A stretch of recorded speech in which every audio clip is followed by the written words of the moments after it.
Fala pessoal, tudo bem? Meu nome é Raiane Pinto, estou aqui novamente para dividir conteúdo de qualidade científico aí com você que está em casa e quer aprender.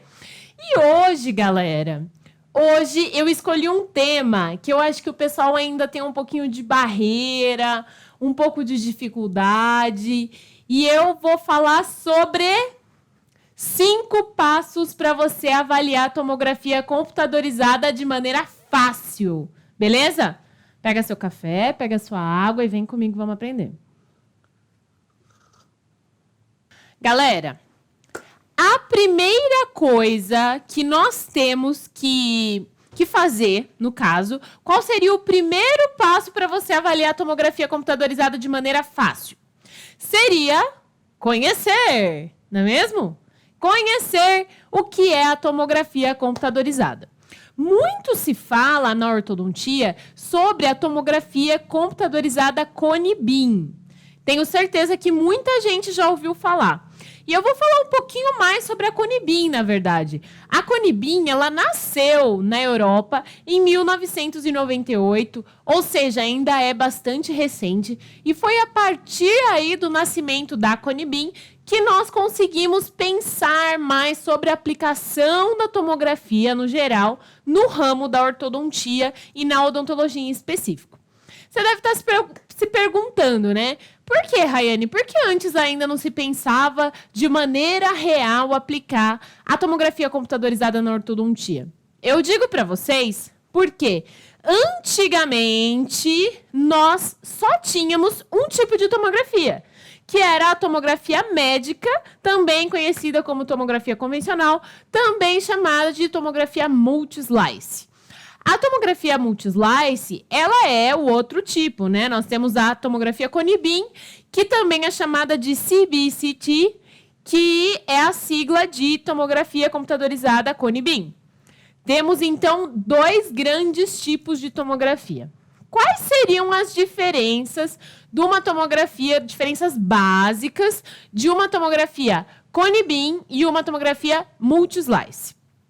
A tomografia multislice, ela é mais utilizada na área médica. São aquelas tomografias que o paciente faz deitado. Ele tá lá deitado, entra naquele túnel, né? E é uma construção de cortes que vai formar a tomografia.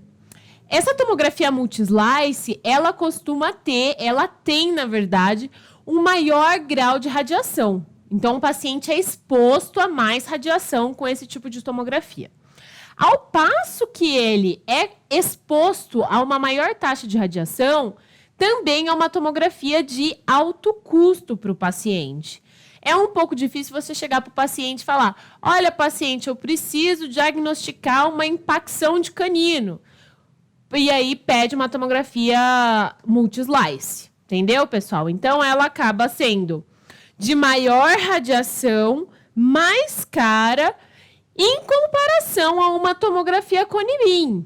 A tomografia Cone-Beam nos abriu as portas porque ela é mais barata e também expõe o paciente a uma menor taxa de radiação, o que é extremamente importante para nós. Beleza? Então, na odontologia, nós vamos usar aí majoritariamente a tomografia Cone-Beam. Combinado? Pessoal, a questão era: o que eu acho da substituição da documentação ortodôntica por uma tomografia computadorizada? Galera, lembrando, o que é a documentação ortodôntica? A documentação ortodôntica é a sequência de exames que nós pedimos para fazer o primeiro exame do paciente. Então, tem gente que fala assim: ai, Raiane, eu quero fazer o tratamento ortodôntico do meu paciente, pedir só uma panorâmica. Alerta vermelho para isso. Nunca nós podemos solicitar somente uma panorâmica. O ideal é documentação ortodôntica. E a documentação ortodôntica não é nada de outro mundo, gente. Não é nada de outro mundo para pedir para o paciente. Isso demonstra que você tem qualidade de atendimento.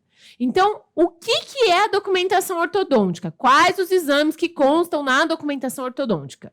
Primeira coisa, uma radiografia panorâmica. Na radiografia panorâmica, você pode ter aquela visualização geral do paciente. Você pode ver se o paciente tem agenesia, se o paciente tem um supranumerário, se o paciente está com todos os dentes aí saudáveis, se o paciente já extraiu algum dente, se o paciente tem um tratamento de canal para ser feito, você vai ver tudo na panorâmica. Também, segundo componente da documentação ortodôntica é a teleradiografia em norma lateral. Essencial para o nosso tratamento, onde nós observamos relação de bases ósseas, de maxila com mandíbula, relação de perfil facial também na avaliação dos tecidos moles, avaliação do perfil dentário, da posição dos dentes em relação à base óssea, também muito importante, avaliação de vias aéreas, muito importante, e a avaliação do crescimento do paciente, né? O paralelismo entre os planos maxilares e mandibulares. Tudo isso, visualização na teleradiografia em norma lateral. O terceiro componente seriam os modelos do paciente. Seria ou um modelo de documentação, que é um modelo físico de gesso, como ainda tem em diversos lugares no Brasil e na Latinoamérica, ou então um modelo digital. Aqui no estado de São Paulo, eu só tenho visto agora o modelo digital.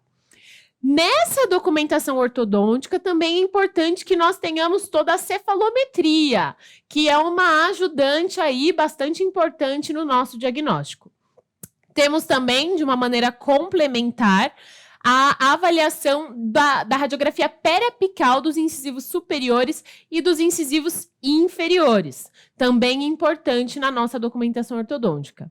Mas, basicamente, seria isso. A avaliação da radiografia panorâmica e tele e também dos modelos. Essa é uma documentação básica que já supre todas as nossas necessidades, ok?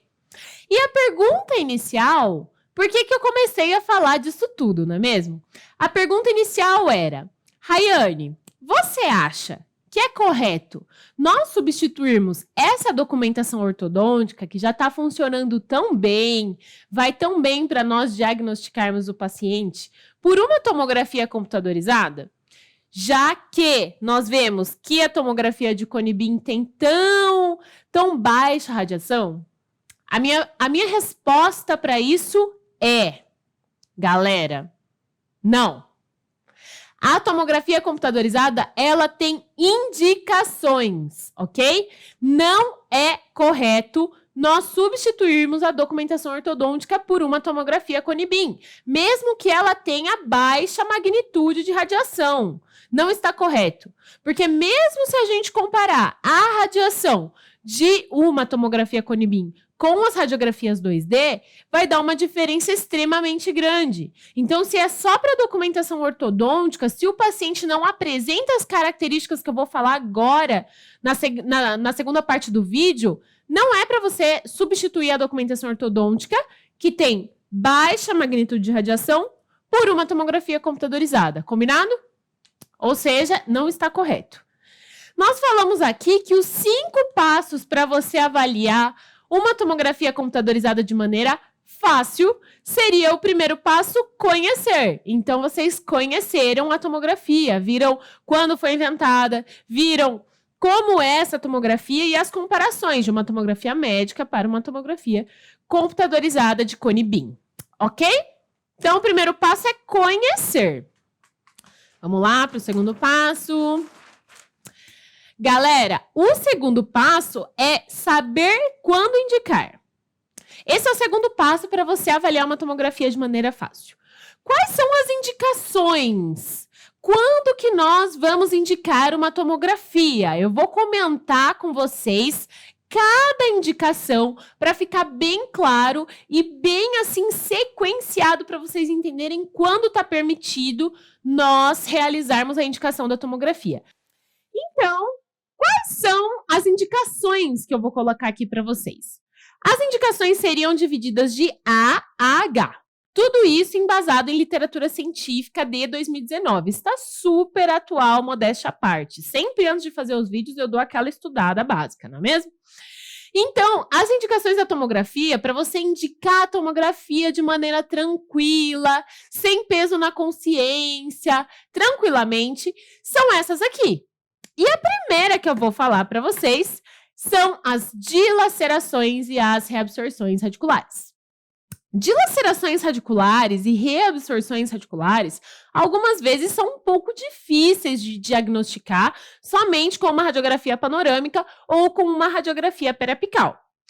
Essas reabsorções ou dilacerações, elas podem ser por conta de vários fatores. Por exemplo, uma reabsorção de ordem interna, pulpar, ou uma reabsorção por conta de movimentação ortodôntica, ou uma reabsorção por conta de um dente impactado que acabou reabsorvendo, caso de canino lateral. Então, algumas vezes é difícil de diagnosticar. E eu vou justificar para vocês a primeira indicação, tá bom? A primeira indicação, que é a dilaceração e reabsorção, com uma explicação de um artigo científico.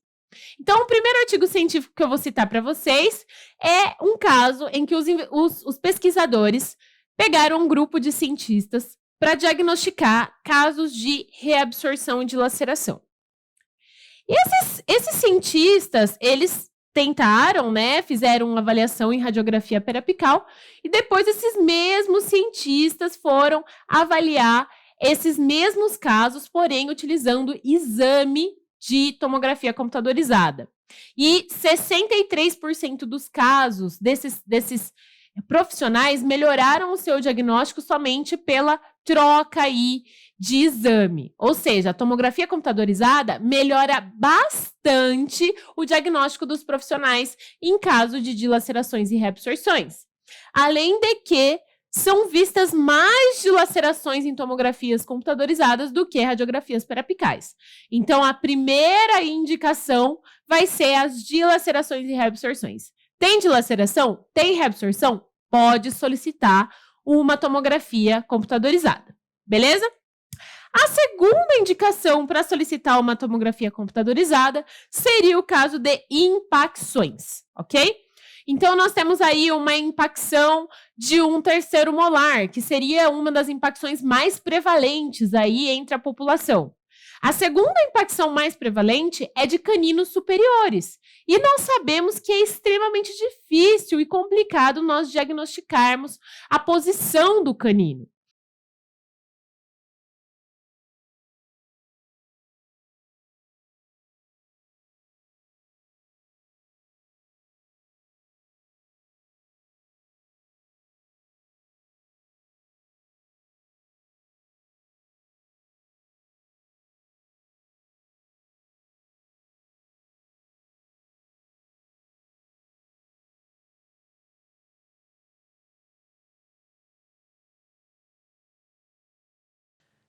Qual seria aí a terceira indicação, a letra C?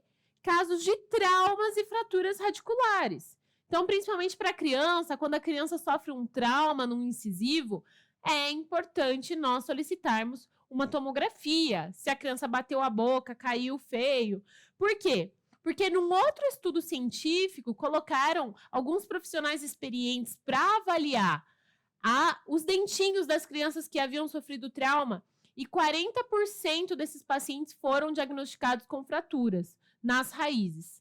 Ao passo que depois colocaram esses mesmos profissionais para avaliar esses mesmos dentinhos, porém com um exame tomográfico, e 90% desses casos foram diagnosticados com fratura radicular. Então, não dá para diagnosticar direito fratura radicular, o que é algo bastante grave, com radiografia periapical. Tem que solicitar uma tomografia, ok? Totalmente indicado utilizar a tomografia para casos de traumas. A letra D seria fissuras labiopalatinas. Então, nós sabemos das complicações do tratamento das fissuras labiopalatinas e que as fissuras transforame, não é mesmo? Seja unilateral, seja bilateral, seja mediana, esses pacientes, eles possuem o acometimento do rebordo alveolar e do palato também, quando ela é transforame e também completa. E aí, pessoal, esses pacientes, eles são submetidos a enxerto ósseo alveolar. É bastante importante também, a gente consegue ver com mais riqueza de detalhes com uma tomografia computadorizada esse enxerto ósseo, tudo bem? Seja ele autógeno ou seja ele de origem de biomaterial, vai ser independente, está indicado em pacientes com fissura labiopalatina. A letra E seria anomalias de ATM.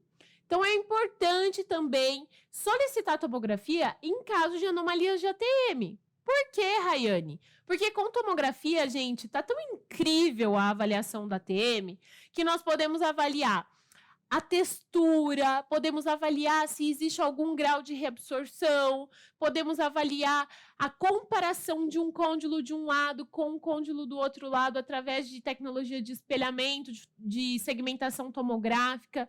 Então, essencial, se vai passar com alguém que é especialista em ATM, é bom pedir uma tomografia. E geralmente se pede também uma ressonância magnética, que é o exame padrão ouro, mas podemos pedir uma tomografia que ajuda bastante no diagnóstico. E aí eu coloquei na letra F o diagnóstico de mini implantes.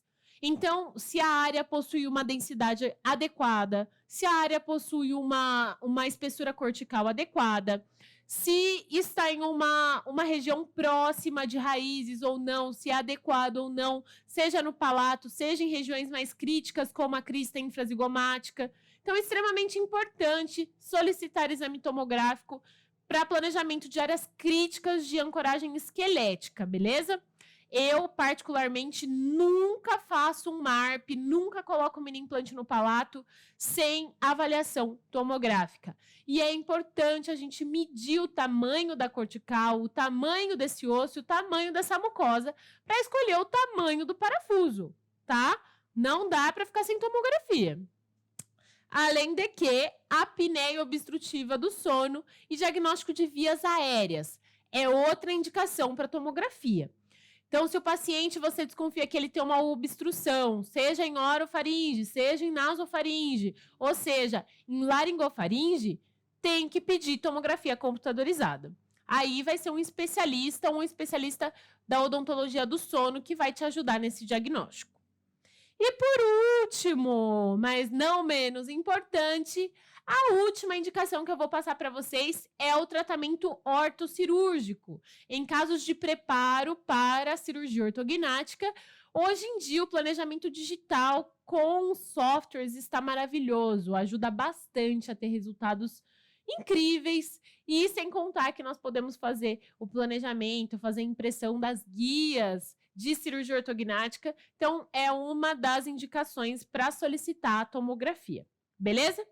Então, o primeiro passo para você trabalhar com tomografia de maneira fácil é conhecer, já conhecemos. O segundo passo seria conhecer as indicações, ou seja, saber quando indicar, que já passamos por ela. E o terceiro passo seria saber como reduzir a radiação. Peraí, tem como reduzir a radiação da tomografia? Galera, tem como. Te dizer, menino, tem como. Como que você vai reduzir? Primeira coisa, você vai escolher o tamanho do FOV. O que é o FOV? FOV, você vai pedir, você vai solicitar aonde na sua clínica radiográfica, você vai falar assim: olha, eu quero um FOV de tantos centímetros. Eu quero um FOV dessa região. O que é? FOV é o tamanho do campo de visão, ok? Seria basicamente isso, o tamanho do campo de visão. Então, se você quer fazer, por exemplo, um MARP, você não precisa de uma tomografia de mandíbula se não tem nenhuma alteração. Então, pede só da maxila. Se você quer avaliar um canino que está impactado, pede só do canino, entendeu? Então, se você reduz a área para aquilo que você quer diagnosticar ou aquilo que você quer tratar, você está diminuindo a radiação. Então, determinar o tamanho do FOV é essencial, beleza? A outra coisa é determinar o tamanho do voxel. Dependendo daquilo que você quer examinar, você precisa de um voxel que é mais exato ou não. Então, se você precisa, por exemplo, avaliar a sutura palatina mediana, que é algo que eu sempre avalio, eu preciso de um voxel de pelo menos 0,5. Mas eu posso ajustar essa intensidade, que seria doses, que se resumem a doses de exatidão, não é mesmo? De escala de cinza, para nós termos uma imagem melhor. Você pode ajustar isso, deixar a tomografia com mais exatidão ou menos exatidão. Então, você pode pedir aí um voxel de 0,3, se você precisa de uma imagem mais clara, mais exata. Agora, se você quer avaliar, por exemplo, um canino impactado, você não precisa de um voxel tão pequeno. Você pode pedir um voxel 0,8, você pode pedir um voxel que exponha o seu paciente a menos radiação, beleza? E aí, vamos falar de radiação. Por que a radiação é um tema aí que muita gente fica aí pensando? Porque radiação pode induzir a câncer. Isso está bastante exposto na literatura e não se diz assim, é um pouquinho de radiação, então tudo bem. Não é. A radiação, mesmo em pequenas quantidades, ela pode induzir a alterações grandes. Vai depender bastante da sensibilidade do indivíduo. Eu vou dizer para vocês que a radiação de uma tomografia é muito superior à radiação de uma radiografia panorâmica. E é por isso que existe essa discussão de quando solicitar realmente uma tomografia e quando solicitar uma radiografia panorâmica. Por exemplo, uma radiografia panorâmica, ela tem de 6 a 38 em escala de radiação. Uma teleradiografia, ela apresenta entre 2 e 10 de escala de radiação. Uma tomografia Cone-Beam, que é aquela tomografia com baixa radiação, apresenta de 5,3 a 1025 na escala de radiação. E uma tomografia médica de 1000 a 2000 na escala de radiação. Então, sempre nós vamos avaliar bem e somente pedir uma tomografia quando o resultado final do dentista vai ser superior se ele pedir somente as radiografias bidimensionais. Então, o resultado do diagnóstico tem que ser superior. O paciente tem que ter um benefício em ser exposto a uma tomografia, a maior quantidade de radiação, entenderam? Se você estiver diante de uma situação em que o resultado final não vai mudar, se você pedir uma radiografia bidimensional ou uma tomografia, é melhor não pedir. Tá? Você só pede tomografia quando fizer diferença no seu diagnóstico. Então, galera, primeiro passo, conhecer. Segundo passo, saber indicar. Terceiro passo, saber quando e como reduzir a radiação. Quarto passo que nós vamos ver é conhecer os softwares. Claro que eu não vou mostrar para vocês todos os softwares que existem no mundo. Eu fiz apenas uma seleção ali dos softwares que eu mais uso e os softwares que eu mais gosto. E aí dividi em softwares que são grátis, gratuitos, na faixa, no Vasco, grátis, totalmente grátis, tá? Disponível na internet. E os softwares que são pagos, beleza? Daí os pagos são para quem está trabalhando com pesquisa, ou quem quer ter uma radiologia, ou quem realmente quer investir no diagnóstico por imagem. Então, quais seriam os grátis? Aqueles que a gente ama? Bom, pessoal, os grátis que eu gosto bastante é o ITK Snap, que é um software desenvolvido lá em Ann Arbor, na Universidade de Michigan, e também o 3D Slicer, que é para medições mais exatas e apresenta algumas extensões bastante úteis. E os pagos que eu utilizo mais seriam o software Dolphin, que é excelente, ele serve tanto para avaliação cefalométrica, medição linear, angular, serve para fazer segmentação de imagem, serve para fazer avaliação de via aérea, serve para fazer simulação de casos ortocirúrgicos. É um dos softwares mais completos, muito bom. Existe também o Invivo, que é maravilhoso, quem teve contato com ele é muito bom, e o Mimix, que é muito bom também e trabalha bastante com segmentação de imagem. Segmentação de imagem são aquelas imagens coloridas que a gente observa a partir de tomografias. São transformações que a gente faz da escala de cinza para uma imagem com cores e que depois é possível de ser impressa em uma impressora 3D. Então, o quarto passo, vocês vão conhecer os softwares. E o quinto passo que eu vou dar de presente para vocês, com carinho, com amor, vai ser conhecer e realmente mexer, saber o passo a passo de fazer tudo no ITK Snap. Então, eu vou trocar a tela, vou filmar a tela do meu computador e vou mostrar para vocês como faz tudo do ITK Snap. Beleza? Estão preparados? Vamos lá, que é gratuito e todo mundo pode aprender. Primeira coisa, se vocês colocarem aí a busca em qualquer navegador aí, nesse caso o meu computador está no Yahoo, vocês colocarem ITK Snap, já vai aparecer a opção para vocês. Podem clicar no primeiro que aparecer, que é o ITK Snap Home, e vai aparecer essa página. Chegando nessa página, vocês vão em Downloads. Eu ainda não tenho o ITK no meu computador. E vocês vão pegar a latest version, tá? Peguem a versão mais atual, que no caso é o 3.8.0. Então, eu vou instalar, colocar o meu nome. Vou colocar da onde eu venho. Vou colocar a minha área de pesquisa. E vou colocar onde eu descobri esse software, qual é o meu interesse.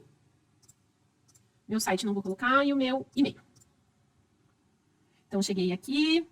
Caso eu publicar algum artigo utilizando esse software, eu posso citá-lo dessa maneira. Eu não quero entrar na lista de e-mails, que eu já estou, na verdade. Me arrependi porque vem e-mail pra caramba. E eu vou fazer o download desse software. Ele vai fazer o download automaticamente. Quero que abra. Quando estiver concluído.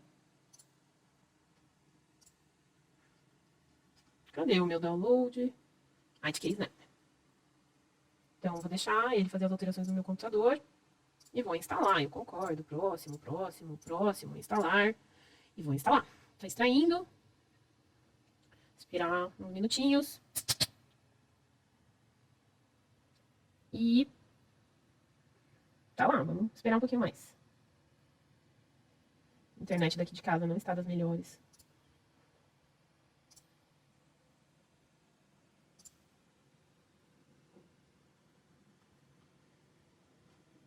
Vamos ver se instalou. Eu já tenho o Mimix, como vocês podem ver. Vamos ver se ele instalou. ITK.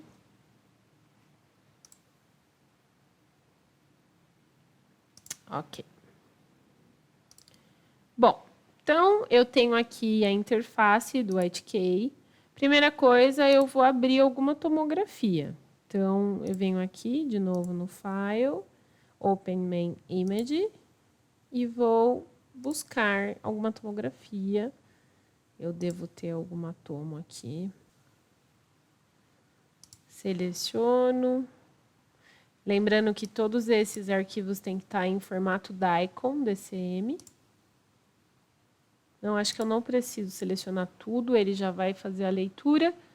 E os tamanhos que eu tiver, então aqui eu vejo que eu tenho o volume de DICOM, são 430 imagens, 430 voxels.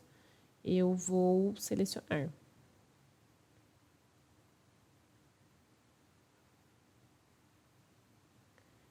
Finish. Se vocês observarem, ele abre essa interface. E não tá legal para visualização, olha. Não tá bacana. Eu posso vir aqui em Tools, Image Contrast e autoajustar. E aqui agora a gente consegue ver com maior riqueza de detalhes. Aqui eu consigo orientar as minhas imagens. Então, tá aqui o meu paciente, eu consigo orientar as minhas imagens nos 3 sentidos. Então, aqui eu tenho o sentido sagital, corte coronal e o corte axial. Vamos pensar que, por exemplo, aqui eu tenho toda a minha tabela, né? Se eu tenho esse clique aqui, eu consigo fazer diferentes visualizações dos cortes com diferentes áreas, tá? Eu vou ensinar para vocês algo básico. O ITK, na verdade, é um software de segmentação de imagem, mas eu vou ensinar para vocês o básico, que seria medir, tá? Então, como seria, por exemplo, para nós fazermos uma medição? Como seria para fazer, por exemplo, uma medição para MARP? Selecionar o parafuso para MARP, que é o protocolo que eu utilizo para fazer essa seleção. Bom, vamos supor que sempre o critério que a gente utiliza, um critério clínico que nós utilizamos para fazer a seleção do parafuso anterior, seria a região dos primeiros pré-molares. Então, se eu já observei no modelo de estudo que é possível colocar o parafuso nessa região, eu posso colocar o cursor aqui na região dos primeiros pré-molares, e eu sempre vou fazer a medição. Então, eu posicionei na vista axial, mas a minha medição para saber qual o tamanho do parafuso que eu vou colocar é na vista coronal. Isso, é na vista coronal. Então, eu posso aumentar a minha imagem aqui nesse C, que é Expand this view to occupy the entire window.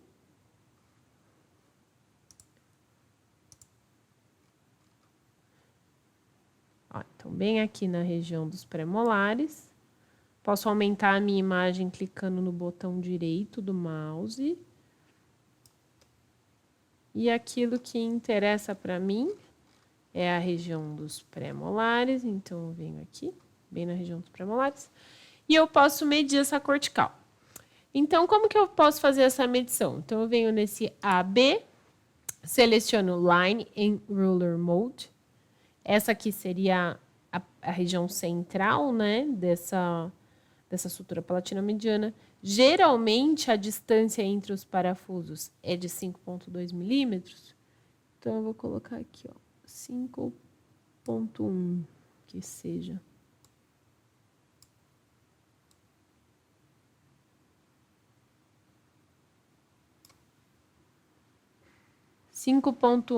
Que seja. Então, aqui seria, eu posso colocar uma anotação de texto.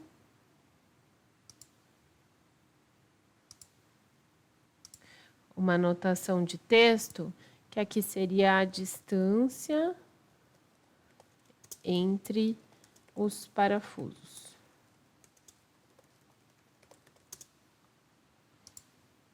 Distância entre os parafusos. Então, aqui, o que eu posso fazer agora? Eu quero medir o tamanho dessa cortical. Eu venho de novo no Line Ruler e eu quero medir a distância dessa cortical, gente. Então, dou o meu zoom com o botão direito do mouse, venho aqui na região mais superior e faço uma linha perpendicular. Aqui eu já fiz. Do lado direito e do lado esquerdo. Essa cabeça já estava posicionada nos três planos, então eu já posso realmente falar para vocês que esse paciente ele tem 4,78 de um lado e 3,48 do outro, de cortical óssea. Então, aqui eu consegui fazer a medição da cortical na região que eu queria, embasada na vista axial, consegui fazer a medição das mucosas, porque esse exame não está lá muito claro, né? Consegui denominar o que é cada coisa, você vê que ele não muda o tamanho, você consegue manipular a imagem, aqui você consegue ter uma noção geral do corte da tomografia que você está trabalhando. E esse aqui é o White Key Snap, utilizado para manejo dessas imagens. E, como eu falei para vocês, ele tem muito mais usos, mas esse aqui é um deles que muita gente não sabe, então eu resolvi compartilhar com vocês. Entenderam?